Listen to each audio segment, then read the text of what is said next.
3 tahun aku tertipu mentah-mentah oleh kabar Mas Hendra yang bekerja di kilang minyak luar negeri, sampai sebuah paket salah kirim membawaku ke sebuah rumah mewah di kota sebelah di mana aku melihat suamiku sedang mesra dengan wanita yang sangat mirip denganku, termasuk cara berpakaian dan hijabnya. Rahasia apa yang ia sembunyikan di balik sosok kembaranku itu, dan mengapa ia membangun surga palsu hanya 2 jam dari rumah kami? Asal mana nih yang nonton? Coba tulis di komentar ya. Jangan lupa subscribe Cerita Dulu. Pagi ini, udara di pinggiran Jakarta terasa lebih lembab dari biasanya, seolah awan mendung ikut merasakan beratnya rindu yang kupikul sendirian selama 3 tahun terakhir. Aku berdiri di depan cermin besar di kamar kami, merapikan pashmina sutra berwarna merah muda yang membingkai wajahku, sambil sesekali menghela napas panjang melihat pantulan diriku yang tetap terjaga meski hati mulai layu.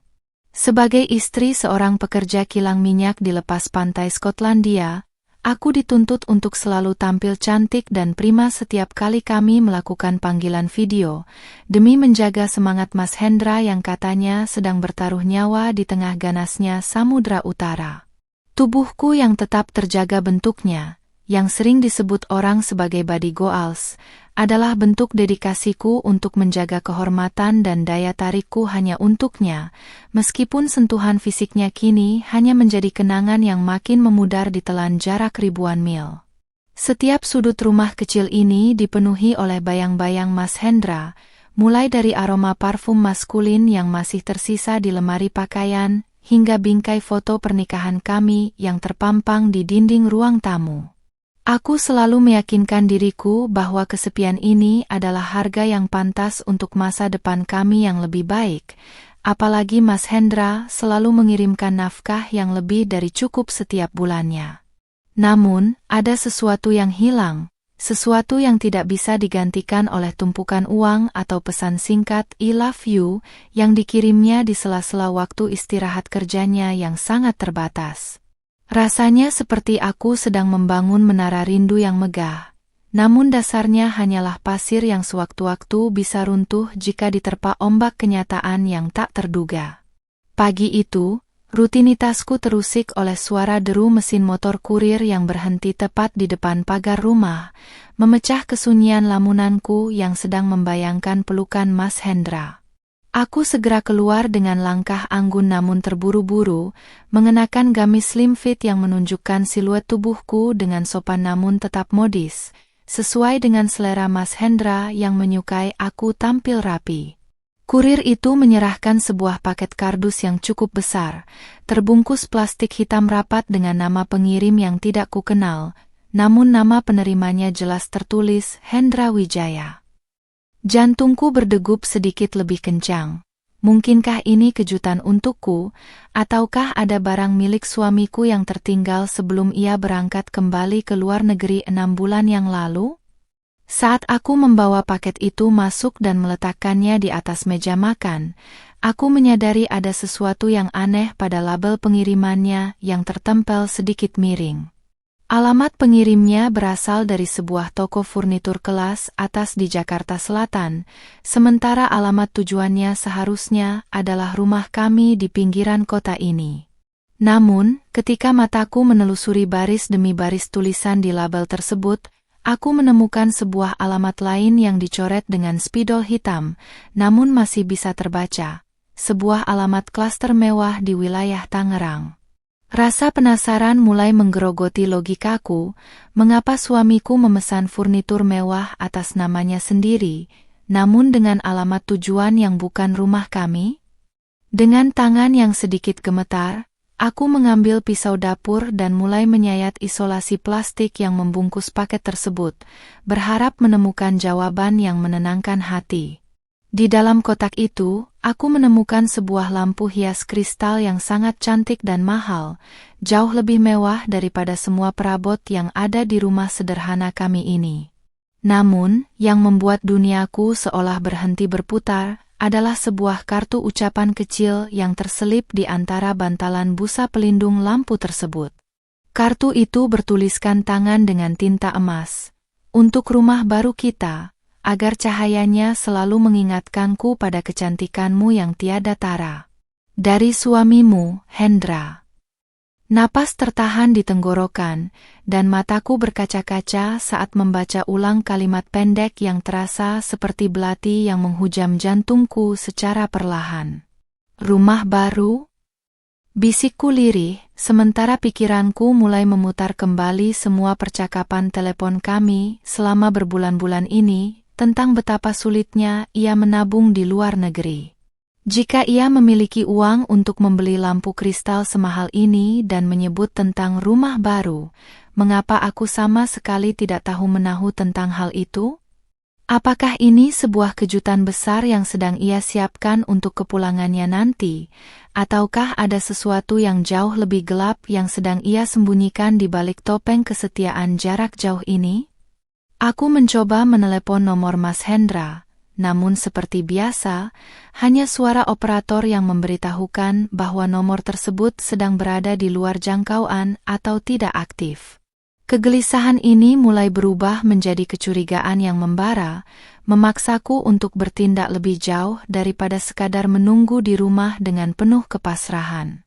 Aku segera mengambil kunci mobil dan tas tanganku, memutuskan untuk melacak alamat di Tangerang yang tadi sempat kulihat di balik coretan spidol hitam pada label paket. Aku harus tahu apakah alamat itu benar-benar ada hubungannya dengan suamiku, ataukah ini hanyalah sebuah kesalahan fatal dari pihak toko furnitur yang salah mencantumkan data. Perjalanan menuju Tangerang terasa sangat panjang, meskipun jalanan tidak terlalu macet, karena setiap menitnya aku dihantui oleh berbagai skenario buruk yang memenuhi kepalaku. Aku terus melihat pantulan diriku di kaca spion, memastikan hijabku tetap rapi dan wajahku tidak terlihat terlalu kacau, meskipun hatiku sedang berkecamuk hebat. Aku merasa seperti sedang menuju ke sebuah medan perang yang tidak aku ketahui senjatanya, bersenjatakan hanya sekotak lampu kristal dan rasa penasaran yang nyaris meledak. Aku yang biasanya tenang dan penurut, kini berubah menjadi wanita yang penuh selidik, digerakkan oleh insting seorang istri yang merasa wilayah cintanya sedang terancam. Setelah melewati gerbang keamanan yang sangat ketat di sebuah kompleks perumahan elit, aku akhirnya menemukan blok dan nomor rumah yang dimaksud dalam label paket tersebut. Rumah itu berdiri dengan megahnya, bergaya minimalis modern dengan jendela-jendela besar yang menunjukkan kemewahan di dalamnya, sangat kontras dengan lingkungan perumahan kami yang padat. Aku memarkirkan mobil di seberang jalan, bersembunyi di balik barisan pohon peneduh, sambil memperhatikan setiap gerak-gerik di depan rumah tersebut dengan jantung yang berdegup kencang. Rasanya tidak masuk akal jika suamiku yang katanya sedang berada di tengah laut, memiliki kaitan dengan properti semewah ini tanpa sepengetahuanku sedikit pun. Namun, pemandangan yang muncul kemudian benar-benar menghancurkan sisa-sisa kewarasanku dan membuat air mataku tumpah tanpa bisa dicegah lagi. Pagar otomatis rumah mewah itu terbuka perlahan, dan dari dalam rumah keluarlah seorang pria yang sangat kukenali, pria yang seharusnya berada ribuan mil jauhnya dari sini. Itu adalah Mas Hendra, suamiku, yang sedang tertawa lebar mengenakan kemeja santai, tampak sangat segar dan bahagia. Yang membuatku benar-benar tak berdaya adalah sosok wanita di sampingnya. Wanita itu mengenakan hijab pashmina merah muda dan pakaian yang sangat mirip denganku, bahkan memiliki bentuk tubuh yang hampir identik dengan diriku, seolah-olah aku sedang melihat diriku sendiri versi yang lebih bahagia di pelukan pria yang paling kupercayai. Aku terpaku di balik kemudi, jemariku mencengkeram erat setir mobil hingga buku-bukunya memutih, sementara mataku tak berkedip menatap drama nyata di depan sana. Pria itu benar-benar Mas Hendra, suamiku yang setiap malam melalui panggilan video mengeluh tentang dinginnya badai Samudra Utara dan betapa beratnya bekerja di kilang minyak lepas pantai. Namun di sini, di bawah terik matahari Tangerang yang menyengat, ia tampak begitu hangat dan nyaman, sama sekali tidak terlihat seperti pria yang sudah berbulan-bulan tidak menginjakkan kaki di daratan. Hatiku yang tadinya penuh rindu kini mendadak dingin, seolah-olah darahku berhenti mengalir dan digantikan oleh cairan es yang membekukan seluruh saraf di tubuhku. Wanita yang bersamanya itu bergerak dengan sangat luas, tangannya dengan mesra melingkar di lengan Mas Hendra saat mereka berjalan menuju sebuah mobil mewah yang terparkir di halaman. Aku memperhatikan setiap detail penampilannya dari jauh. Cara dia melilitkan pashmina merah mudanya, pilihan warna bajunya yang senada dengan warna kulitnya yang putih bersih, hingga lekuk tubuhnya yang sangat proporsional dari belakang. Ia benar-benar terlihat seperti potret diriku jika aku sedang sangat bahagia. Sebuah kembaran visual yang diciptakan dengan sangat sempurna, hingga aku merasa seperti sedang melihat jiwaku sendiri yang dicuri dan dipindahkan ke tubuh orang lain.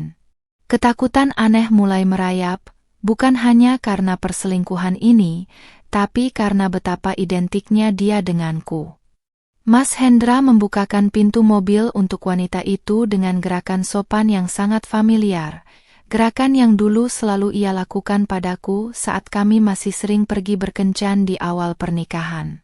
Setelah memastikan wanita itu duduk dengan nyaman, Mas Hendra sempat berhenti sejenak dan melihat sekeliling, seolah memastikan tidak ada mata yang mengawasi, namun ia sama sekali tidak menyadari keberadaanku di balik kaca mobil yang gelap.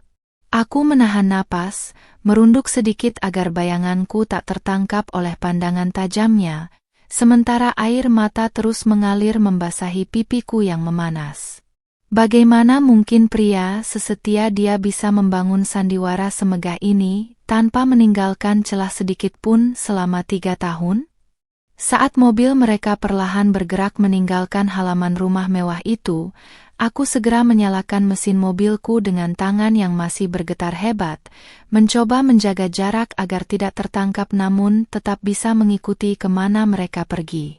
Pikiranku berkecamuk antara ingin segera menabrakkan mobilku ke arah mereka untuk mengakhiri sandiwara ini, atau terus mengintai untuk mengumpulkan bukti yang lebih nyata. Aku merasa seperti orang asing di dalam tubuhku sendiri. Mayang yang lembut dan penurut kini perlahan mati, digantikan oleh sosok wanita yang dipenuhi dendam dan rasa haus akan kebenaran yang menyakitkan. Mereka berhenti di sebuah kafe estetik di kawasan komersial yang cukup ramai, tempat yang biasanya menjadi favorit anak muda dan pasangan sosialita untuk berfoto. Aku memarkirkan mobil di sudut terjauh, mencoba menenangkan detak jantungku yang kian tak beraturan sebelum memutuskan untuk turun. Aku merapikan hijabku di cermin, menghapus sisa-sisa air mata dan memoleskan sedikit lipstik agar wajahku tidak terlihat terlalu pucat pasi. Dengan balutan pakaian yang pas di badan, aku berusaha tampil sepercaya diri mungkin, meskipun di dalam sana, duniaku baru saja runtuh berkeping-keping tanpa ada satupun bagian yang utuh. Aku masuk ke kafe itu dengan langkah pelan, memilih posisi duduk di lantai 2 yang tersembunyi namun memiliki sudut pandang langsung ke meja tempat mereka duduk. Dari atas sini, aku bisa melihat mereka dengan sangat jelas. Mas Hendra sedang menggenggam tangan wanita itu di atas meja, sementara si wanita tertawa manis sambil sesekali membenahi posisi hijabnya yang sedikit bergeser. Suara tawa mereka yang samar terdengar sampai ke telingaku, terasa seperti ribuan jarum yang menusuk gendang telingaku secara bersamaan. Aku segera mengeluarkan ponsel, merekam interaksi mereka dengan tangan yang masih gemetar, memastikan setiap detail kemesraan itu terdokumentasi dengan baik sebagai bukti pengkhianatan yang tak terbantahkan. Saat si wanita itu berpaling untuk memanggil pelayan, barulah aku bisa melihat wajahnya dengan sangat jelas untuk pertama kalinya dari depan, dan jantungku seolah berhenti berdetak sesaat. Wajahnya bukan hanya sekadar mirip, tapi benar-benar menyerupaiku mulai dari bentuk alis, sorot mata, hingga senyuman manisnya yang mematikan. Perbedaannya hanya satu, dia tampak jauh lebih ceria dan bersemangat, tanpa beban kesedihan yang selama ini aku tanggung sendirian di rumah. Aku merasa mual, rasa jijik yang luar biasa merayap di tenggorokanku menyadari bahwa Mas Hendra mungkin sengaja mencari atau membentuk wanita ini agar benar-benar menyerupai diriku. Aku teringat semua pesan manis yang dikirim Mas Hendra setiap malam, tentang betapa ia merindukan masakan rumahku dan betapa ia tidak sabar untuk pulang dan memelukku kembali. Ternyata semua itu hanyalah teks kosong yang ia kirim sambil mungkin sedang memeluk wanita ini di rumah mewah mereka yang baru. Kebohongannya begitu rapi, mulai dari editan foto keberangkatannya hingga detail teknis tentang pekerjaan kilang minyak yang sering ia ceritakan dengan sangat meyakinkan. Aku merasa bodoh, merasa sangat naif karena telah percaya pada setiap kata-kata manisnya, tanpa pernah menaruh curiga sedikit pun selama bertahun-tahun ini. Tiba-tiba, ponsel di tas tanganku bergetar, memunculkan notifikasi pesan masuk dari nomor Mas Hendra yang selama ini aku kenal. Aku membukanya dengan tangan dingin dan membaca pesan singkat yang baru saja masuk. Sayang, di sini lagi badai besar, mungkin beberapa hari ke depan sinyal akan hilang total. Jaga diri baik-baik ya, I love you. Aku mendongak, menatap Mas Hendra yang baru saja meletakkan ponselnya di atas meja sambil tersenyum ke arah wanita di depannya. Kemarahan yang luar biasa mulai menyelimuti diriku, menggantikan rasa sedih yang tadi mendominasi. Pria ini benar-benar seorang manipulator kelas kakap yang tidak memiliki hati nurani sedikit pun. Aku berdiri dari kursiku, namun tidak untuk menghampiri mereka sekarang, karena aku tahu konfrontasi di tempat umum hanya akan membuatnya memiliki ruang untuk mencari alasan. Aku butuh rencana yang lebih matang, aku butuh menghancurkan dunianya sebagaimana ia menghancurkan hidupku dengan cara yang paling elegan dan menyakitkan. Sambil melangkah keluar dari kafe dengan kepala tegak meski hati hancur, aku membatin bahwa hari ini adalah hari terakhir aku menjadi mayang yang lemah. Aku akan mengikuti permainan sandiwaranya, masuk ke dalam sarang persembunyiannya, dan memastikan bahwa ketika topengnya terbuka nanti, ia tidak akan memiliki jalan untuk kembali lagi ke hidupku. Aku kembali ke mobil dengan napas yang memburu, mencoba menenangkan gemuruh di dada yang rasanya ingin meledak saat itu juga. Bayangan Mas Hendra yang sedang membelai tangan wanita itu terus berputar-putar di kepalaku seperti kaset rusak yang menyiksa. Aku segera memacu mobil kembali menuju kompleks perumahan mewah tadi, memutuskan untuk mengamati rumah itu lebih dalam selagi mereka masih asyik di kafe. Aku harus tahu sejauh mana sandiwara ini telah dibangun, dan apakah ada orang lain yang terlibat dalam pengkhianatan yang begitu rapi dan sistematis ini. Dengan tangan yang masih dingin, aku membelah jalanan, mengabaikan pantulan wajahku di cermin yang kini tampak begitu asing karena amarah yang mulai menggelapkan mata. Sesampainya di depan rumah mewah itu, aku memarkirkan mobil agak jauh agar tidak mencolok, lalu berjalan kaki perlahan mendekati pagar tingginya yang kokoh. Rumah itu terlihat sangat sunyi, namun keindahan arsitekturnya justru membuatku merasa mual karena aku tahu setiap bata yang tersusun di sana mungkin dibayar dengan kebohongannya padaku. Aku memperhatikan sebuah papan nama kecil di dekat bel yang tadi luput dari pengamatanku, tertulis di sana keluarga Hendra Wijaya dengan ukiran yang sangat cantik.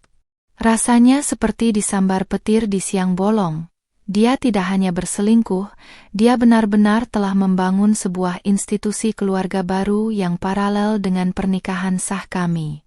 Aku mencoba mengintip melalui celah pagar, dan mataku tertuju pada sebuah jemuran kecil di samping rumah yang luput dari pandangan dari arah jalan raya. Di sana tergantung beberapa pasang pakaian wanita yang gayanya sangat kukenali, mulai dari gamis berbahan ceruti hingga pashmina dengan warna-warna pastel yang sering kupakai. Pemandangan itu membuat bulu kuduku meremang karena wanita itu benar-benar mengkloning identitas visualku sampai ke detail terkecil.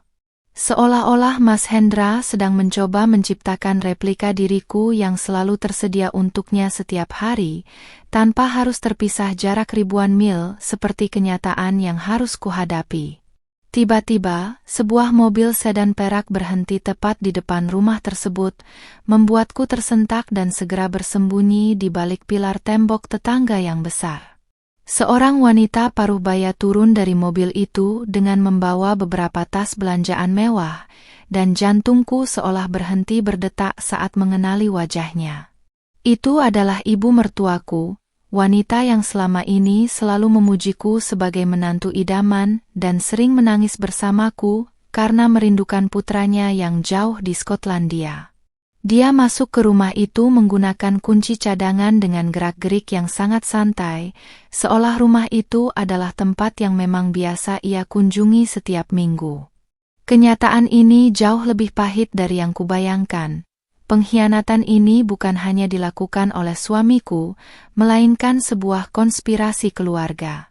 Ibu mertuaku, yang setiap minggu mampir ke rumahku untuk mencicipi masakanku dan mendoakan keselamatan Mas Hendra di laut, ternyata adalah saksi sekaligus pendukung utama kehidupan ganda putranya. Aku merasa seperti orang asing yang paling bodoh di dunia ini, dikelilingi oleh orang-orang yang berpura-pura menyayangiku sementara mereka menertawakan kenaifanku di belakang. Rasa sesak di dadaku kini berganti menjadi api yang berkobar, membakar semua rasa hormat yang tersisa untuk wanita yang kupanggil ibu itu. Aku mengeluarkan ponsel dan merekam momen saat ibu mertuaku masuk ke dalam rumah tersebut, memastikan wajahnya terlihat jelas di layar kamera sebagai bukti tambahan. Aku harus tetap tenang dan tidak boleh gegabah, meskipun tanganku bergetar hebat menahan keinginan untuk melabrak mereka sekarang juga. Aku teringat bagaimana ibu mertuaku selalu menasehatiku untuk tetap menjaga bentuk tubuh dan penampilan agar Mas Hendra tidak berpaling saat pulang nanti. Ternyata, nasihat itu bukan untuk kebaikanku, melainkan agar aku tetap sesuai dengan standar replika yang sedang dibangun oleh putranya di rumah mewah ini. Beberapa menit kemudian, Mas Hendra dan wanita yang sangat mirip denganku itu kembali dengan mobil mereka, disambut hangat oleh ibu mertuaku di depan pintu. Mereka bertiga tampak seperti keluarga besar yang bahagia, tertawa bersama sambil membawa masuk tas belanjaan ke dalam rumah yang megah itu. Aku melihat bagaimana ibu mertuaku memeluk wanita itu dengan penuh kasih, sebuah pelukan yang biasanya hanya kuterima saat aku memberikan uang bulanan tambahan untuknya. Pemandangan itu benar-benar mengoyak harga diriku sebagai seorang istri sah yang selama ini mengabdi dengan tulus tanpa pernah mengeluh sedikit pun. Aku memperhatikan gaya berpakaian wanita itu sekali lagi saat dia turun dari mobil, mengenakan tunik yang membentuk lekuk tubuhnya dengan sangat indah namun tetap berhijab, persis seperti gaya yang Mas Hendra minta padaku. Gerakannya, cara dia membetulkan hijabnya, bahkan cara dia berjalan di samping suamiku benar-benar sebuah tiruan yang sangat menyeramkan. Aku merasa Mas Hendra tidak mencintai wanita itu sebagai pribadinya sendiri, melainkan mencintai sosok Mayang yang selalu bisa ia kuasai dan miliki setiap saat di sini. Dia menciptakan fantasinya sendiri di dunia nyata, menggunakan uang hasil kerja keras yang entah dari mana asalnya untuk membiayai obsesi gila ini. Kebencianku kini sudah mencapai puncaknya, namun aku tahu bahwa menangis tidak akan menyelesaikan masalah atau memberikan keadilan bagiku. Aku harus mulai menyelidiki dari mana asal uang Mas Hendra yang sebenarnya, karena jelas dia tidak bekerja di kilang minyak Skotlandia yang penuh badai itu. Apakah dia memiliki bisnis rahasia, ataukah dia melakukan sesuatu yang ilegal untuk membiayai gaya hidup mewahnya di dua tempat sekaligus? Aku akan mencari tahu setiap detailnya, mencatat setiap aliran dana, dan memastikan bahwa ketika aku menjatuhkannya nanti, dia tidak akan punya tempat untuk bersembunyi. Aku menyalakan mesin mobil dan perlahan meninggalkan kompleks perumahan itu dengan tekad yang bulat dan rencana yang mulai tersusun rapi di kepala. Mayang yang imut dan manis mungkin masih terlihat di luar, tapi di dalam, aku sedang menyiapkan badai yang jauh lebih besar dari yang pernah Mas Hendra ceritakan tentang Laut Skotlandia. Sebelum pulang, aku mampir ke sebuah toko peralatan mata-mata kecil, membeli beberapa alat perekam suara dan kamera tersembunyi yang akan kupasang di tempat-tempat strategis. Sandiwara ini harus segera berakhir, dan aku pastikan aku yang akan menulis bab terakhir dari cerita pengkhianatan yang tak masuk akal ini. Malam itu, aku duduk mematung di meja makan rumahku yang sepi, menatap paket lampu kristal yang masih tergeletak terbuka sebagai saksi bisu kehancuran hatiku. Aku mencoba membandingkan setiap jengkal kulitku, bentuk jemariku, hingga cara mataku berkedip dengan rekaman video wanita misterius yang kutangkap tadi siang. Rasanya sangat mengerikan saat menyadari bahwa di kota sebelah, ada wanita lain yang menjalani hidup sebagai diriku dengan tingkat kemiripan yang hampir mutlak. Aku merasa seperti sebuah produk yang telah dikloning tanpa izin, di mana versi aslinya dibiarkan kesepian di rumah tua ini sementara versi barunya dipajang di sebuah istana mewah. Pikiranku mulai menggali ingatan tentang awal pernikahan kami, mencoba mencari tahu kapan tepatnya Mas Hendra mulai terobsesi dengan detail penampilanku. Dia selalu sangat spesifik tentang warna hijab yang harus kupakai, merek kosmetik yang harus kugunakan, hingga jenis olahraga yang harus kujalani agar tubuhku tetap memiliki lekuk yang ia sukai. Dulu aku menganggap itu sebagai bentuk perhatian dan rasa bangganya memilikiku, namun kini aku sadar bahwa dia sedang membuat cetak biru. Dia tidak sedang mencintaiku, dia sedang mengumpulkan data untuk menciptakan prototipe istri impian yang nantinya bisa ia replika pada wanita lain yang lebih patuh. Untuk memastikan kecurigaanku, aku membongkar lemari kerja Mas Hendra yang selama ini terkunci rapat dan selalu dibilangnya berisi dokumen-dokumen penting perusahaan minyak. Dengan menggunakan obeng kecil dan tenaga yang dipicu amarah, aku berhasil mencongkel laci bawah yang tersembunyi di balik tumpukan buku tua. Di sana, aku tidak menemukan kontrak kerja internasional atau visa kerja Skotlandia, melainkan sebuah map tebal berisi foto-fotoku secara diam-diam. Ada foto saat aku sedang tidur, saat aku sedang memasak, bahkan catatan detail mengenai ukuran pakaian dan merek parfum favoritku yang ditulis dengan tangannya sendiri. Di bawah tumpukan foto itu, aku menemukan sebuah berkas identitas yang membuat napas di dadaku seolah terhenti seketika. Sebuah KTP asli milik wanita bernama Indah, dengan foto wajah yang sangat mirip denganku, namun alamatnya terdaftar di sebuah desa terpencil di Jawa Tengah. Di samping KTP itu, terdapat bukti transfer rutin ke rekening wanita tersebut dengan nominal yang sangat besar selama 2 tahun terakhir. Ternyata Indah bukan sekadar selingkuhan biasa, dia adalah seseorang yang sengaja disewa atau dibeli untuk memainkan peran sebagai diriku di kehidupan ganda Mas Hendra. Rasa mual kembali menyerangku saat membayangkan bagaimana Mas Hendra mungkin melatih Indah untuk berbicara, berjalan, dan berpakaian persis seperti aku. Apakah dia memberikan foto-fotoku kepada Indah dan menyuruhnya belajar menjadi replikaku agar dia tidak merasa bersalah saat berselingkuh? Obsesi ini sudah melampaui batas kewajaran manusia dan masuk ke ranah kegilaan yang sangat menyeramkan. Aku memandang tubuhku sendiri yang tertutup gamis slim fit, merasa jijik karena menyadari bahwa kecantikan yang kupelihara selama ini justru dijadikan referensi untuk pengkhianatan ini. Aku segera mengambil ponsel dan mencari nama Indah di berbagai media sosial, menggunakan petunjuk alamat yang kutemukan di berkas tadi. Setelah beberapa saat mencari, aku menemukan akun yang dikunci, namun foto profilnya memperlihatkan dia sedang berdiri di depan rumah mewah di Tangerang itu. Di kolom bionya tertulis kalimat yang sangat menyakitkan, "Istri bahagia dari HW menanti cahaya kecil kami." Cahaya kecil? Apakah dia sedang hamil? Jariku gemetar hebat hingga ponsel itu hampir jatuh ke lantai, membayangkan bahwa mereka mungkin sedang merencanakan masa depan dengan anak yang seharusnya menjadi hakku. Aku teringat bagaimana Mas Hendra selalu menunda-nunda rencana kami untuk memiliki momongan dengan alasan biaya hidup di luar negeri yang belum stabil. Ternyata itu semua hanyalah alasan agar dia bisa memiliki keturunan dari wanita yang ia bentuk sendiri di rumah mewahnya, tanpa harus berbagi waktu denganku di sini. Pengkhianatan ini berlapis-lapis, seperti bawang yang setiap kali dikupas hanya menyisakan perih di mata dan sesak di dada. Aku merasa seperti sampah yang hanya disimpan untuk status formalitas, sementara hati dan investasinya sudah dipindahkan sepenuhnya ke tempat lain.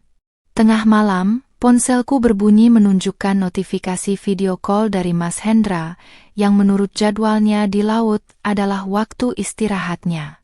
Aku segera memakai hijab pashminaku dengan rapi, memulas wajahku agar tidak terlihat habis menangis, dan memasang senyum manis yang selama ini ia sukai.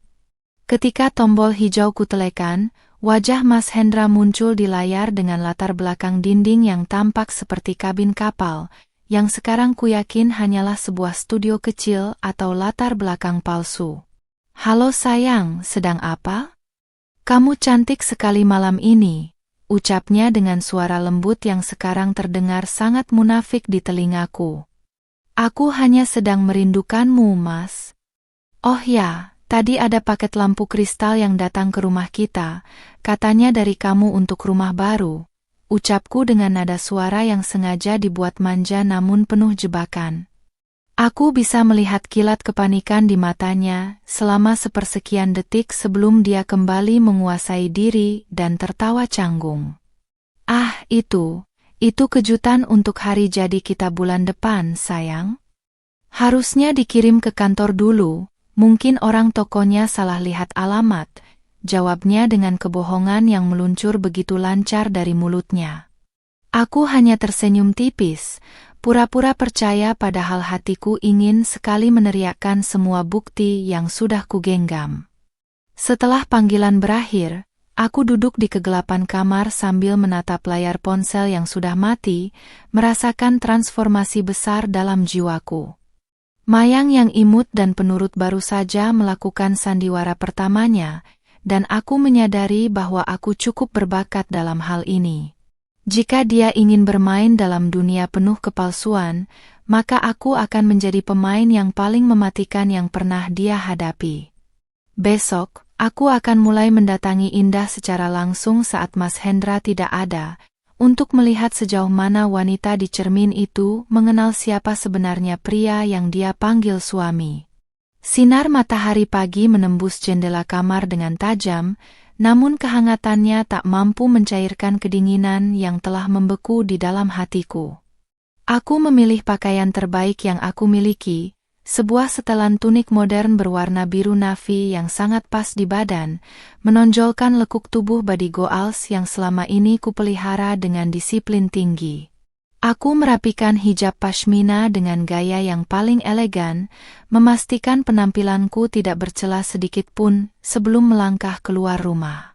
Hari ini bukan tentang rindu, melainkan tentang pengintaian terakhir sebelum aku benar-benar masuk ke dalam sarang musuh yang telah mencuri seluruh hidupku.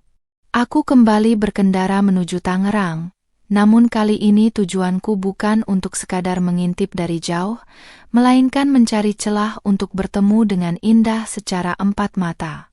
Sepanjang jalan, aku memutar otak, menyusun kata-kata yang harus kuucapkan agar tidak terlihat seperti istri yang sedang kalap karena cemburu. Aku harus terlihat berkelas, tenang dan berbahaya, agar ia tahu bahwa replika tidak akan pernah bisa mengalahkan versi aslinya.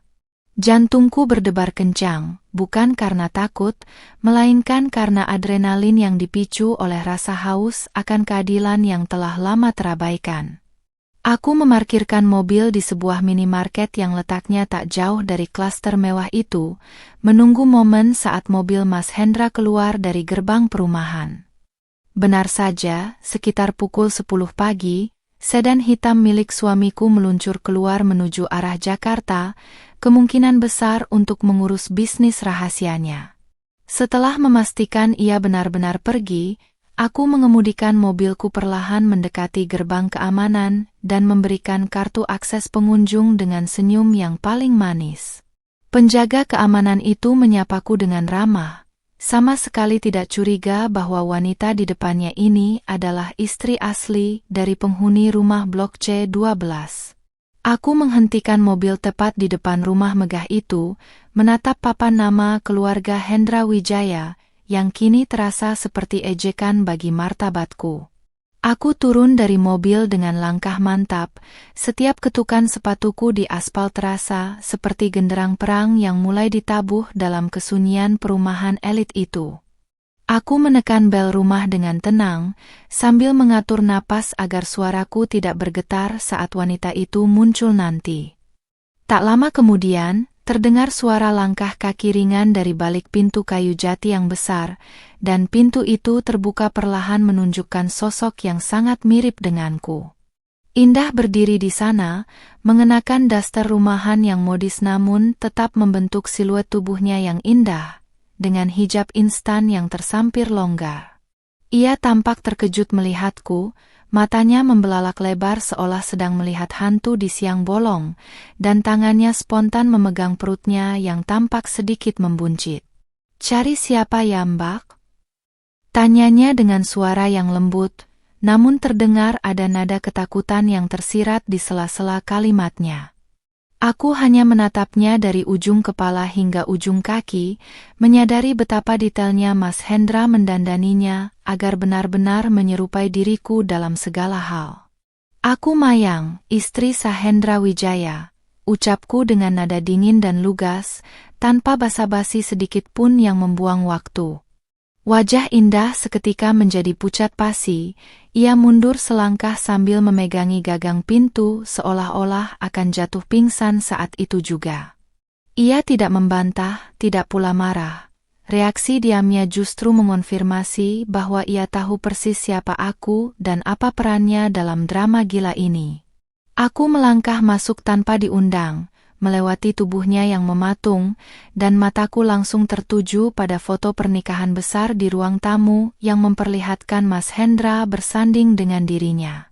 Aku duduk di sofa kulit yang mewah, menyilangkan kaki dengan anggun, dan menatap Indah yang masih gemetar di depan pintu yang kini sudah ia tutup. "Duduklah, Indah.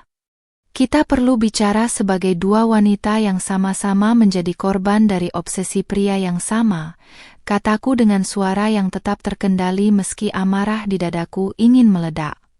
Indah mendekat dengan langkah ragu, ia duduk di kursi seberangku dengan kepala tertunduk, air mata mulai menetes membasahi pipinya yang mulus. Ia tampak sangat rapuh, sangat jauh dari kesan wanita penggoda yang kubayangkan sebelumnya, dan hal itu justru membuatku semakin bingung. "Maafkan saya, Mbak, saya tidak punya pilihan," isaknya pelan sambil terus menunduk, tidak berani menatap mataku yang tajam menusuk.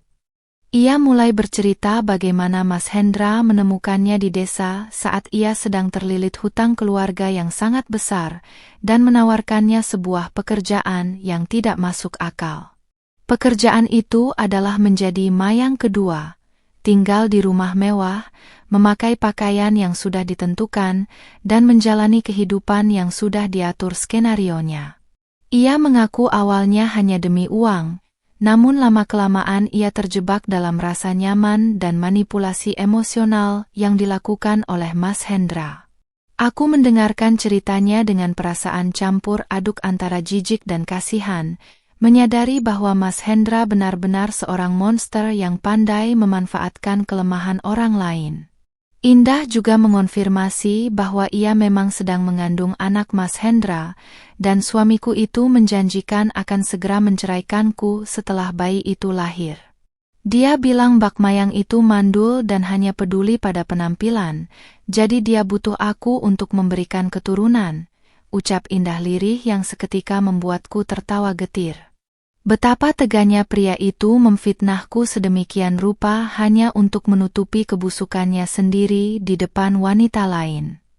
Aku berdiri dari sofa, mendekati Indah dan memegang pundaknya dengan kuat, memaksa dia untuk menengadah dan menatap mataku. Dia membohongimu, Indah. Aku tidak mandul. Kami hanya menunda karena dia yang memintanya dengan alasan biaya kerja di luar negeri yang ternyata palsu, kataku dengan penekanan di setiap kata.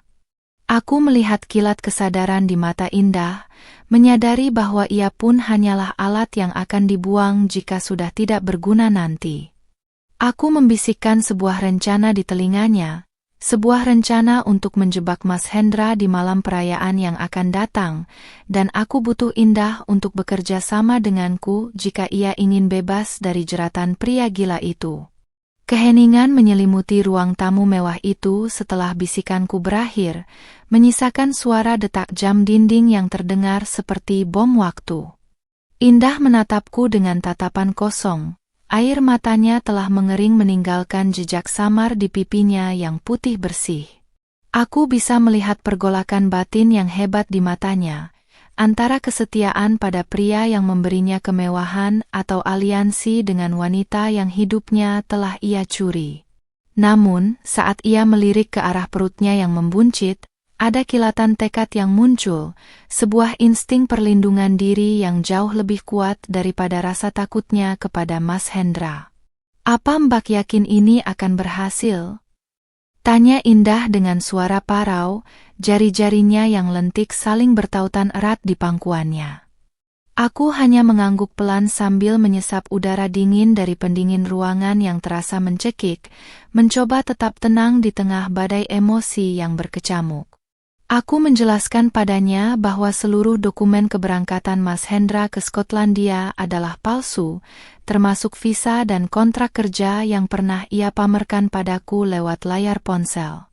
Semuanya hanyalah tumpukan kertas tak berharga yang dirancang sedemikian rupa untuk membuatku tetap berada di rumah lama, sementara ia membangun kerajaan kecilnya di sini. Kami mulai membongkar laci kerja Mas Hendra yang ada di rumah mewah ini, dan benar saja, aku menemukan tumpukan stempel palsu perusahaan minyak internasional dan beberapa paspor dengan identitas berbeda. Rasanya sangat mengerikan melihat bagaimana suamiku mengelola kebohongannya dengan ketelitian seorang profesional, seolah-olah menipu istri sahnya adalah proyek besar yang harus dikerjakan dengan sempurna. Aku memotret setiap bukti itu dengan ponselku, memastikan resolusinya cukup tajam agar Mas Hendra tidak bisa mengelak sedikit pun saat aku melemparkan bukti-bukti ini di depan wajahnya nanti. Indah kemudian membawaku ke sebuah ruangan di lantai atas yang terkunci rapat, yang katanya adalah ruang latihan yang disiapkan Mas Hendra untuknya. Saat pintu terbuka, aku nyaris terjatuh karena terkejut melihat isi ruangan itu yang dipenuhi dengan layar monitor besar yang memutar rekaman video keseharianku di rumah. Ada rekaman saat aku sedang berbicara di telepon, saat aku berjalan di taman, hingga saat aku sedang memilih baju di butik langgananku. Pria itu benar-benar mengintai setiap gerak-gerikku menggunakan kamera tersembunyi yang entah kapan ia pasang di rumah kami, hanya agar Indah bisa meniru gerak tubuhku dengan sempurna. Dia memaksaku menonton ini berjam-jam setiap hari, Mbak. Dia ingin aku menjadi bayangan Mbak yang sempurna, tanpa cacat sedikit pun, bisik Indah dengan nada ngeri yang membuat bulu kuduku meremang. Aku merasa seperti objek eksperimen yang sedang dipelajari secara mendalam, sebuah komoditas yang nilainya hanya terletak pada estetika dan tingkah laku. Keberadaan ruangan ini adalah bukti nyata bahwa Mas Hendra bukan sekadar berselingkuh, melainkan memiliki gangguan obsesif yang sangat membahayakan bagi siapapun yang berada di dekatnya. Aku mengambil napas dalam-dalam, mencoba menguasai rasa mual yang kembali menyerang saat melihat diriku sendiri di layar-layar monitor itu. Aku beralih menatap Indah, yang kini tampak sangat ketakutan melihat rekam jejak kegilaan pria yang selama ini ia anggap sebagai pelindungnya. Aku menyadari bahwa Indah pun adalah korban. Ia adalah tawanan dalam sangkar emas yang dibentuk dari identitas orang lain. Kami berdua adalah dua sisi dari keping kon yang sama, yang sedang dimainkan oleh seorang penjudi yang haus akan kesempurnaan semu. Kita harus bertukar peran sejenak, Indah. Aku butuh akses ke laptop pribadinya malam ini, kataku sambil mulai menyusun rencana detail untuk menyusup ke dalam sistem keuangannya. Indah memberitahuku bahwa Mas Hendra akan mengadakan pesta perayaan kecil di rumah ini dalam 3 hari ke depan, untuk merayakan promosi jabatan palsunya. Itu adalah kesempatan emas bagiku untuk muncul di tengah-tengah kerumunan kolega bisnisnya, yang kemungkinan besar juga tertipu, dan membuka kedoknya secara spektakuler. Aku juga menemukan fakta mengejutkan bahwa dana yang digunakan Mas Hendra untuk membiayai semua ini ternyata berasal dari penggelapan aset perusahaan milik ayahku yang dulu ia kelola. Selama 3 tahun ini, ia perlahan-lahan mengalihkan saham dan keuntungan perusahaan ke rekening pribadi atas nama Indah dan ibu mertuaku. Pantas saja ia selalu melarangku mencampuri urusan kantor dengan alasan ingin aku fokus menjadi ibu rumah tangga yang cantik dan tenang. Dia sedang merampok warisanku untuk membangun surga bagi wanita lain yang wajahnya sangat mirip denganku. Sebelum aku pergi, Indah memberikan sebuah kunci kecil yang ia simpan di dalam kotak perhiasannya, yang katanya adalah kunci brankas rahasia di bawah tempat tidur mereka. Gunakan ini, Mbak. Di dalamnya ada buku tabungan dan akta tanah atas nama saya yang dia paksa untuk saya tanda tangani tanpa saya tahu isinya, ucapnya dengan tulus. Aku menerima kunci itu dengan tangan yang bergetar, merasakan secercah harapan bahwa keadilan benar-benar bisa ditegakkan melalui kerjasama yang tak terduga ini. Aku melangkah keluar dari rumah mewah itu dengan kepala tegak, meskipun hatiku terasa remuk melihat betapa dalamnya lubang kebohongan yang digali oleh Mas Hendra. Aku masuk ke dalam mobilku, menatap rumah itu sekali lagi melalui spion, dan berjanji pada diriku sendiri bahwa dalam 3 hari, menara kebohongan ini akan runtuh bersamanya. Sandiwara 3 tahun ini harus berakhir dengan sebuah ledakan kebenaran yang tidak akan pernah ia lupakan seumur hidupnya. Aku memacu mobilku kembali ke rumah lama, siap untuk mempersiapkan amunisi terakhir bagi pria yang telah mengkhianati setiap helai hijab dan setiap butir kesetiaanku. Sesampainya di rumah, aku tidak bisa lagi menatap wajah ibu mertuaku dengan cara yang sama ketika ia datang berkunjung sore itu, membawa rantang berisi takir ketan kesukaanku. Ia duduk di ruang tamu dengan wajah teduh yang selama ini kupikir adalah cerminan ketulusan, namun kini aku hanya melihat topeng keriput yang menyembunyikan kebusukan luar biasa. Dengan tenang, aku menyuguhkan teh hangat, memperhatikan bagaimana ia berpura-pura mengusap air mata sambil mengeluh betapa kasihan diriku yang harus kesepian karena suamiku bekerja keras di negeri orang. Padahal, aku tahu persis bahwa beberapa jam yang lalu, ia baru saja tertawa bahagia di rumah mewah Tangerang bersama Mayang yang lain. Mayang, kamu itu menantu kesayangan ibu. Sabar ya, Nak, Hendra itu kerja di sana juga demi kamu, agar kamu tetap bisa tampil cantik dan hidup enak, ucapnya dengan nada bicara yang sangat meyakinkan. Aku hanya tersenyum tipis. Sebuah senyuman yang kini kusadari adalah senjata paling mematikan karena ia tidak tahu bahwa aku sudah memegang rekaman video keberadaannya di rumah itu. Rasanya ingin sekali aku menyiramkan teh panas ini ke wajahnya, namun aku harus menahan diri agar rencana besar yang kususun bersama Indah tidak berantakan hanya karena emosi sesaat. Saat ibu mertuaku izin ke kamar mandi, aku dengan cepat meraih tas tangannya yang diletakkan di atas meja, mencari kunci atau bukti tambahan yang mungkin ia bawa. Di dalam dompet kulitnya yang mahal, yang pasti dibeli dengan uang hasil penggelapan aset ayahku, aku menemukan sebuah kartu akses bank prioritas atas nama dirinya.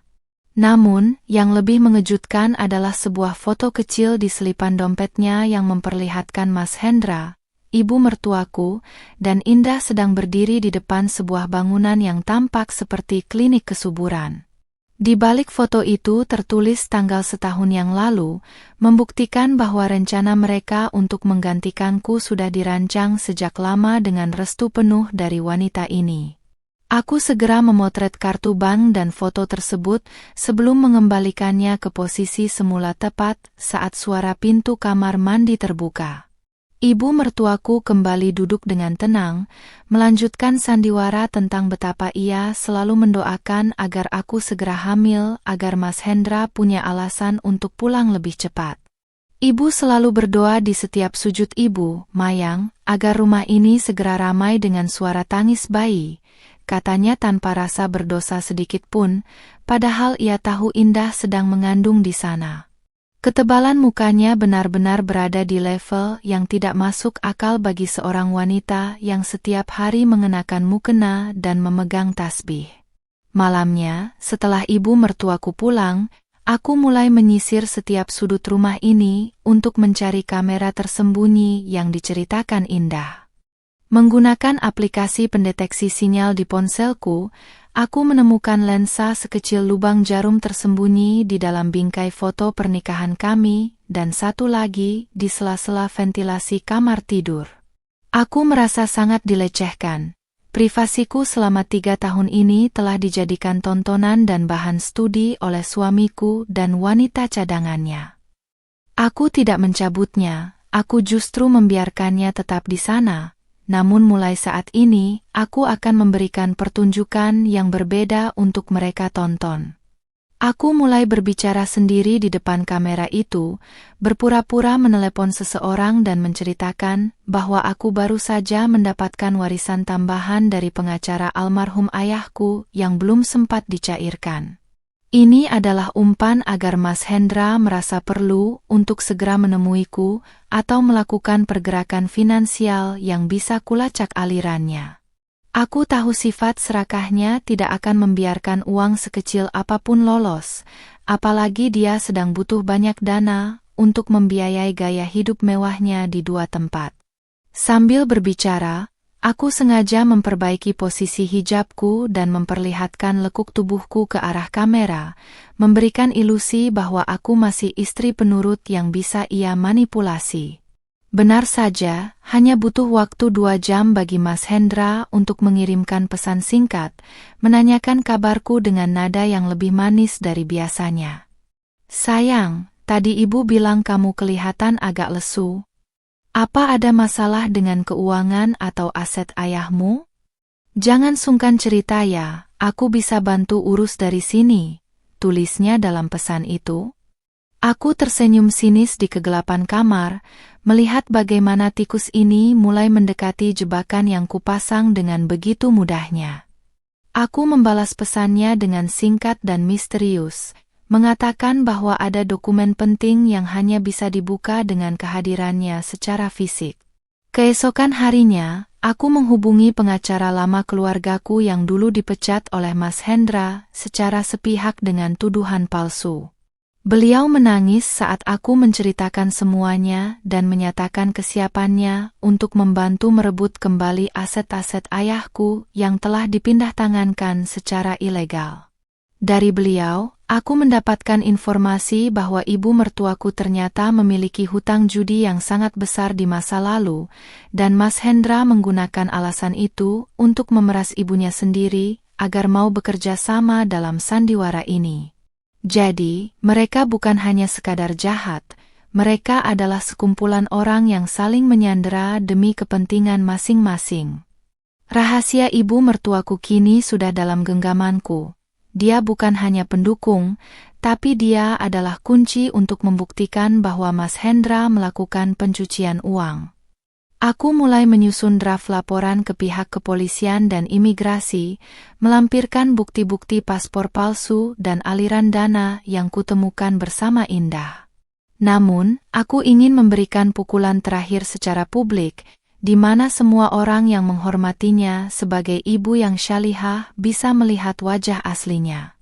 Aku tidak akan membiarkan mereka lolos dengan hanya sekadar permintaan maaf atau pengembalian harta. Mereka harus merasakan dinginnya lantai penjara. Aku memandang langit-langit kamar dengan perasaan yang lebih ringan, meskipun dendam masih membara di dasar sanubariku.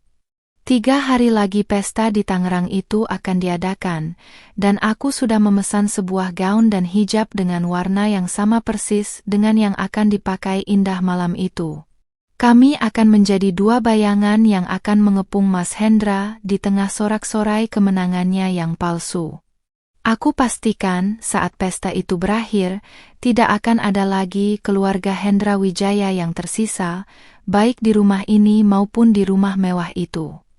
Malam yang dinantikan itu akhirnya tiba, membawa atmosfer ketegangan yang hanya bisa kurasakan sendiri di balik riasan wajahku yang sempurna. Aku mengenakan gaun slim fit berwarna merah marun dengan aksen brokat mewah yang membentuk lekuk tubuhku dengan sangat elegan, persis seperti instruksi yang Mas Hendra berikan kepada Indah untuk pesta malam ini. Hijab pashmina sutra senada kulilitkan dengan teknik yang sangat rapi, menonjolkan leher jenjang dan wajahku yang kupulas dengan riasan bold namun tetap manis. Di depan cermin, aku tidak lagi melihat mayang yang rapuh. Aku melihat seorang eksekutor yang siap meruntuhkan panggung sandiwara suaminya sendiri. Indah mengirimkan pesan singkat berisi titik lokasi dan jadwal acara yang dimulai pukul 7 malam, lengkap dengan kode akses masuk ke rumah mewah itu. Sesuai rencana, Indah akan berpura-pura sakit di kamar lantai atas agar Mas Hendra sibuk menyapa tamu sendirian di lantai bawah sebelum istrinya turun untuk sesi pemotongan tumpeng. Inilah celahku untuk masuk dan menggantikan posisi Indah tanpa ada yang menyadari, karena di mata para tamu dan rekan bisnis Mas Hendra, akulah wanita yang selama ini tinggal di sana. Aku menarik napas panjang, menyemprotkan parfum favoritku yang juga menjadi aroma identitas Mayang, lalu berangkat dengan tekad baja. Kompleks perumahan mewah itu tampak benderang oleh lampu-lampu taman, dan deretan mobil mahal terparkir rapi di sepanjang jalan depan rumah Blok C12.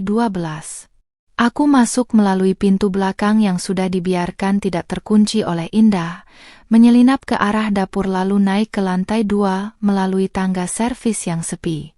Di dalam kamar utama yang luas dan beraroma melati, aku menemukan Indah sedang duduk gemetar mengenakan gaun yang benar-benar identik dengan yang kupakai. Kami berdiri berhadapan, 2 wanita dengan wajah dan pakaian yang sama, seolah-olah sedang menatap cermin ajaib yang membelah realitas menjadi 2. Ini waktunya, Indah. Berikan aku mikrofon nirkabel yang terhubung ke sistem suara di bawah, bisikku sambil menggenggam tangannya yang dingin untuk memberikan sedikit kekuatan. Indah menyerahkan alat kecil itu beserta laptop pribadi Mas Hendra yang sudah berhasil ia bobol, kata sandinya, menggunakan bantuan pengacaraku. Di dalam laptop itu tersimpan folder berjudul Project M, yang ternyata berisi semua data penggelapan aset dan skema kehidupan ganda yang ia jalani. Aku memasang mikrofon itu di balik hijabku, memastikan posisinya tersembunyi namun suaranya tetap jernih untuk disiarkan ke seluruh penjuru rumah. Dari balkon lantai 2, aku melihat Mas Hendra sedang berdiri di tengah ruang tamu yang luas, dikelilingi oleh rekan-rekan bisnisnya dan tentu saja, ibu mertuaku yang tampil glamor dengan kebaya sutra. Mas Hendra tampak sangat bangga, memamerkan kesuksesannya dan sesekali menyebutkan betapa ia sangat mencintai istrinya yang sedang bersiap di atas. Aku melihat ibu mertuaku mengangguk-angguk setuju, sesekali membanggakan menantunya di depan ibu-ibu sosialita lainnya, tanpa tahu bahwa menantu yang asli sedang mengawasi mereka seperti pemangsa. Rasanya sungguh memuakkan melihat bagaimana mereka memanen pujian di atas ladang penderitaanku. Aku mulai mengoperasikan laptop Mas Hendra, menghubungkannya secara nirkabel ke layar proyektor besar yang tadinya disiapkan untuk memutar video perjalanan karir palsunya. Alih-alih video motivasi, aku menyiapkan slideshow berisi bukti transfer bank, foto-foto paspor palsu, dan rekaman kamera tersembunyi yang ia pasang di rumah lamaku. Jariku berada di atas tombol enter, siap untuk meledakkan bom informasi ini tepat saat ia memulai pidato kemenangannya. Hatiku berdegup kencang, namun tidak ada keraguan sedikit pun. Ini adalah pembalasan yang paling pantas untuk 3 tahun penuh kebohongan. Hadirin sekalian, terima kasih telah datang untuk merayakan pencapaian besar dalam hidup saya. Suara Mas Hendra menggema di lantai bawah melalui pengeras suara, disambut tepuk tangan riuh. Ia mendongak ke arah tangga, memberikan isyarat agar istrinya segera turun untuk bergabung bersamanya di hadapan semua orang. Aku memberikan anggukan pada Indah untuk tetap bersembunyi di kamar, lalu aku mulai melangkah menuruni tangga jati itu dengan perlahan dan penuh keanggunan. Semua mata tertuju padaku, mengagumi kecantikan dan keserasian kami sebagai pasangan, tanpa menyadari bahwa maut bagi karir dan reputasi Mas Hendra sedang berjalan mendekat. Mas Hendra menyambutku di ujung tangga, meraih tanganku dan menciumnya dengan penuh sandiwara, namun aku bisa merasakan genggamannya sedikit mengeras saat ia menatap mataku. Mungkin instingnya mulai menangkap ada yang berbeda dengan Indah malam ini, namun ia terlalu sombong untuk mengakui bahwa ia bisa dikalahkan. Perkenalkan, ini istri tercinta saya, yang selalu mendukung saya dari nol hingga kita bisa memiliki istana ini, ucapnya dengan nada penuh bual. Aku hanya tersenyum sangat manis, senyuman yang biasanya ia sebut sebagai senyum favoritnya, namun kali ini senyum itu adalah tanda kehancurannya. Saat ia hendak melanjutkan pidatonya, aku memberi sinyal pada pengacaraku yang sudah menyusup di antara tamu sebagai pelayan untuk menyalakan proyektor. Seketika, layar besar di belakang Mas Hendra menampilkan foto KTP asli Indah berdampingan dengan fotoku, diikuti dengan aliran dana dari perusahaan ayahku ke rekening pribadinya. Suasana ruangan yang tadinya penuh tawa mendadak hening seketika, berubah menjadi bisik-bisik penuh kebingungan saat dokumen-dokumen kejahatan finansial itu terpampang nyata. Wajah Mas Hendra berubah dari merah menjadi pucat pasi saat ia menoleh ke belakang dan melihat rahasia gelapnya dikuliti di depan umum. Aku mengambil mikrofon dan mulai berbicara.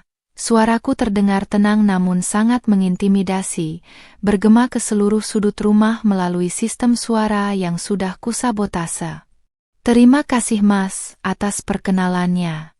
Tapi kurasa ada yang salah, karena aku adalah Mayang, istri sahmu yang kamu tipu selama 3 tahun dengan alasan bekerja di luar negeri, kataku dengan lantang. Ibu mertuaku yang duduk di barisan depan hampir jatuh pingsan, sementara para tamu mulai mengeluarkan ponsel mereka untuk merekam momen viral yang tak masuk akal ini. Malam perayaan ini resmi berubah menjadi malam penghakiman, dan aku tidak akan berhenti sampai ia kehilangan segalanya. Keheningan yang mencekam menyelimuti ruangan mewah itu, hanya interupsi suara desis proyektor yang terus menampilkan bukti-bukti pengkhianatan Mas Hendra. Aku berdiri tegak di samping suamiku, merasakan tubuhnya yang mendadak kaku dan dingin seperti mayat, sementara wajahnya yang tadinya penuh keangkuhan kini tampak hancur berkeping-keping. Para tamu undangan, yang terdiri dari kolega bisnis dan sosialita, saling berpandangan dengan raut wajah tidak percaya. Sebagian besar mulai mengeluarkan ponsel untuk mengabadikan momen kehancuran ini. Aku bisa merasakan kepuasan yang pahit saat melihat tatapan mereka berubah dari kekaguman menjadi kejijikan yang mendalam terhadap pria yang selama ini mereka anggap sebagai teladan sukses. Apa-apaan ini, Mayang? Kamu gila? Matikan proyektornya sekarang juga. Geram Mas Hendra dengan suara rendah yang penuh ancaman, namun suaranya bergetar hebat hingga sulit disembunyikan dari mikrofon yang masih menyala. Ia mencoba meraih lenganku dengan kasar untuk memaksaku pergi, namun aku segera menepis tangannya dengan gerakan anggun yang tegas, membuat semua orang melihat sisi agresifnya. Aku menatapnya lurus ke dalam mata yang kini dipenuhi ketakutan, mata yang dulu selalu kupandang dengan penuh cinta namun kini hanya tampak seperti lubang hitam penuh dusta. Yang gila itu adalah kamu, Mas. Membangun istana dari hasil mencuri aset almarhum ayahku dan menduplikasi istrimu sendiri seperti barang pesanan, jawabku dengan lantang. Di barisan depan, ibu mertuaku akhirnya benar-benar tumbang.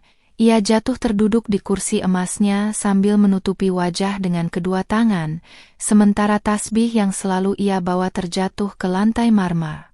Tidak ada lagi doa-doa palsu atau air mata buaya yang keluar dari mulutnya. Ia hanya bisa merintih pelan saat dokumen aliran dana atas nama pribadinya muncul di layar besar tersebut. Aku menunjuk ke arahnya, membuat sorotan lampu ruangan seolah mengikuti arah telunjukku, membiarkan semua orang tahu bahwa wanita yang mereka kenal religius ini adalah otak di balik pencucian uang anaknya sendiri. Reputasi Ibu Syalihah yang ia bangun selama puluhan tahun hancur seketika dalam hitungan detik. Lihatlah baik-baik, hadirin sekalian. Pria yang kalian puji sebagai pengusaha sukses ini tidak pernah bekerja di kilang minyak Skotlandia satu hari pun. Teriakku ke arah kerumunan tamu yang kini mulai gaduh dengan bisik-bisik menghujat. Layar proyektor kini menampilkan video dari ruang latihan di lantai atas, menunjukkan bagaimana Mas Hendra mengawasi gerak-gerikku lewat kamera tersembunyi untuk melatih wanita lain agar menyerupaiku. Suara gumaman ngeri terdengar dari para tamu wanita saat mereka menyadari betapa terobsesinya pria ini dalam melecehkan privasi istrinya sendiri demi sebuah fantasi gila. Ini bukan lagi sekadar perselingkuhan. Ini adalah bentuk kejahatan psikologis yang sangat terencana dan mengerikan. Mas Hendra mencoba merebut mikrofon dari tanganku, namun sebelum ia sempat melakukannya, pintu lantai 2 terbuka dan Indah melangkah keluar ke balkon dengan wajah yang sembab namun penuh keberanian. Ia berdiri di sana, menunjukkan dirinya yang asli, sosok yang identik denganku namun dengan perut yang jelas membuncit di balik gaunnya. Dia benar, Mas Hendra sudah menipu kita semua. Dia memperlakukan aku seperti boneka pajangan dan mengancam akan membuangku jika aku tidak mau meniru Mbak Mayang. Teriak Indah dengan suara yang memecah kesunyian di lantai bawah. Penampakan kami berdua secara bersamaan membuat ruangan itu dipenuhi teriakan kaget. Rahasia kembaran itu kini telah nyata di depan mata semua orang. Kemarahan Mas Hendra akhirnya meledak.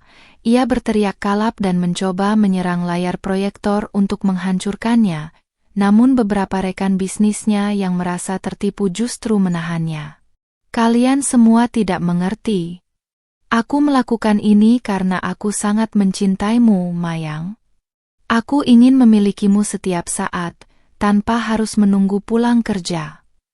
Teriaknya dengan logika yang sudah melenceng jauh dari kewarasan.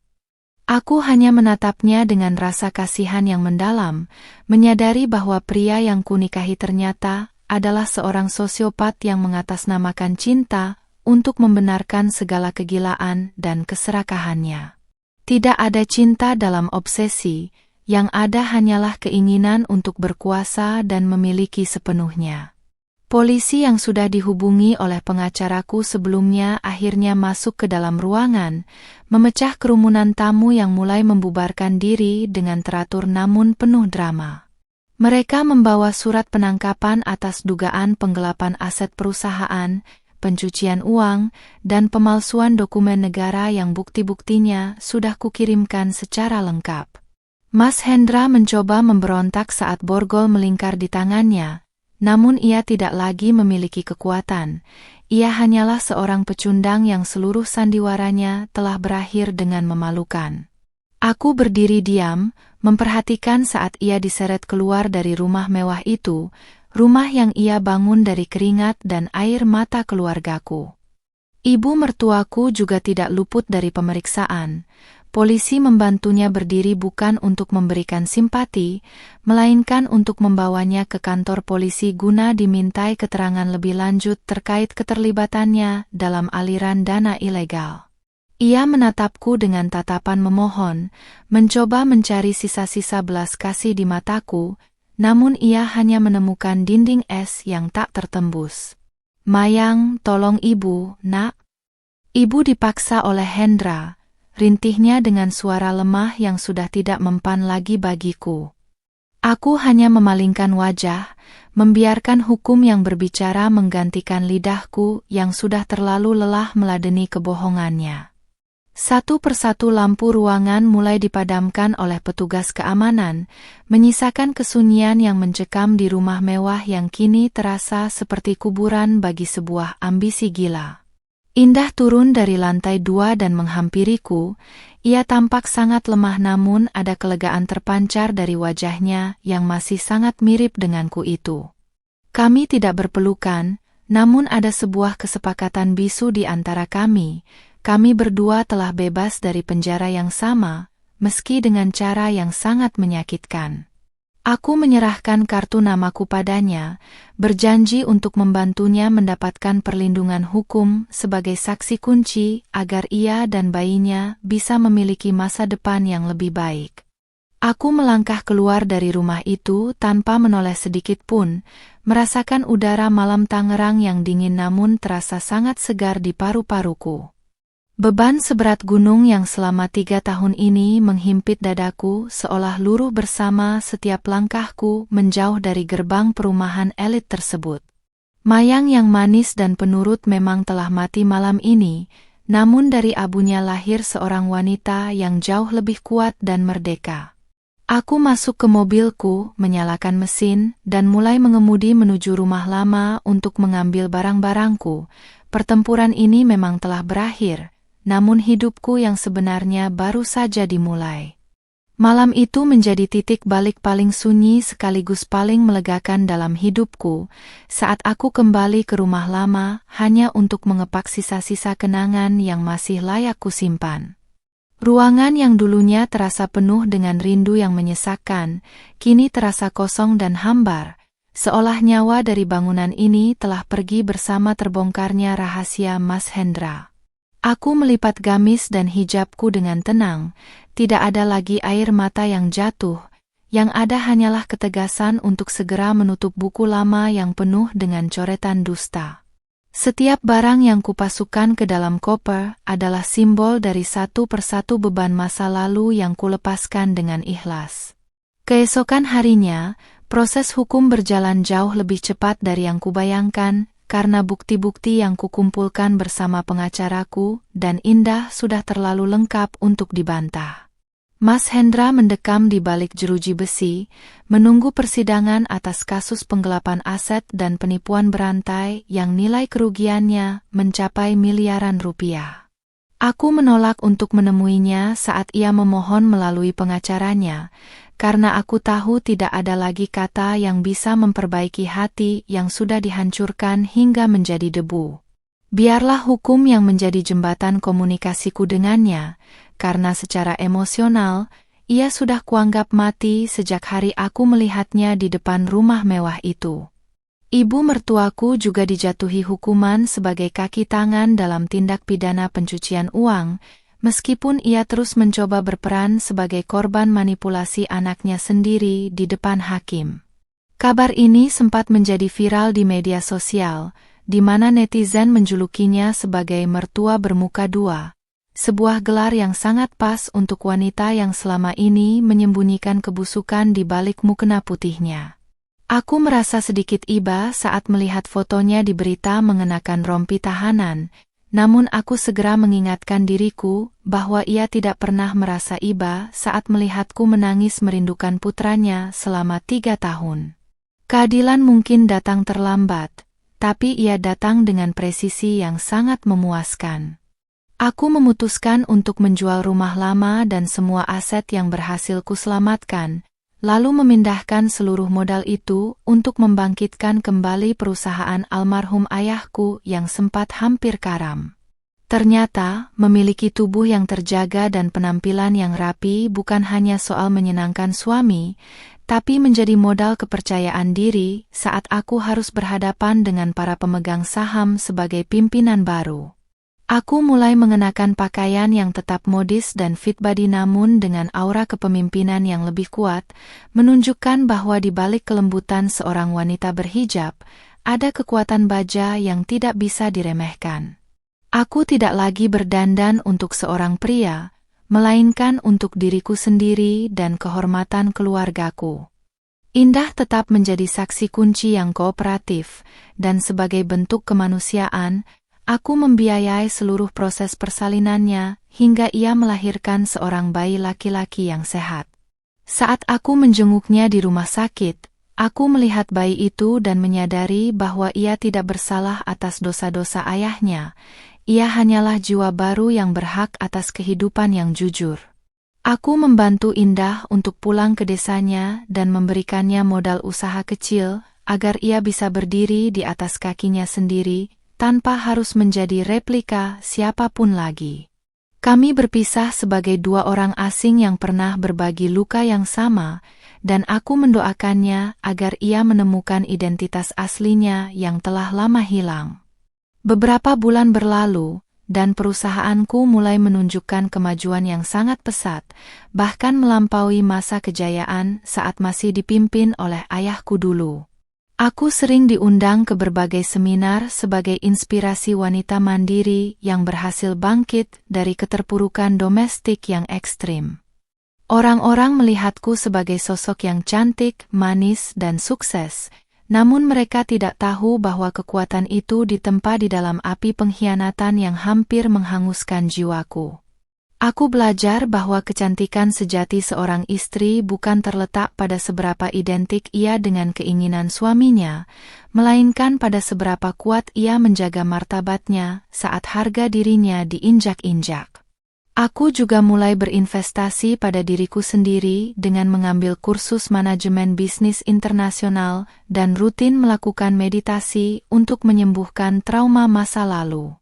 Tubuhku tetap kurawat dengan baik, bukan karena obsesi Mas Hendra, tapi karena aku mencintai rumah bagi jiwaku ini yang telah bertahan melewati badai yang begitu besar.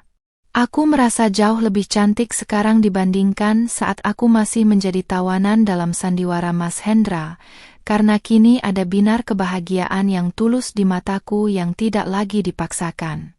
Hidupku terasa begitu berwarna, dipenuhi dengan jadwal rapat yang produktif dan waktu luang yang kugunakan untuk melakukan hobiku yang sempat terhenti.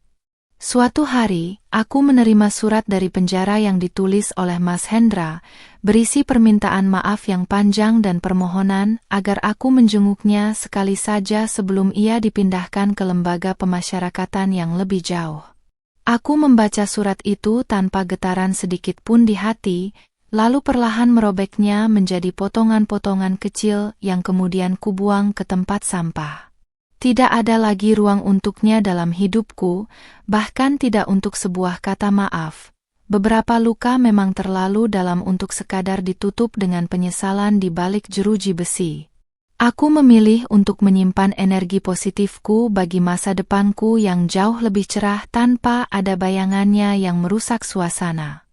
Sekarang, aku berdiri di balkon kantor baruku yang menghadap ke arah kota Jakarta, menatap matahari terbenam yang menyiratkan harapan baru di ufuk barat.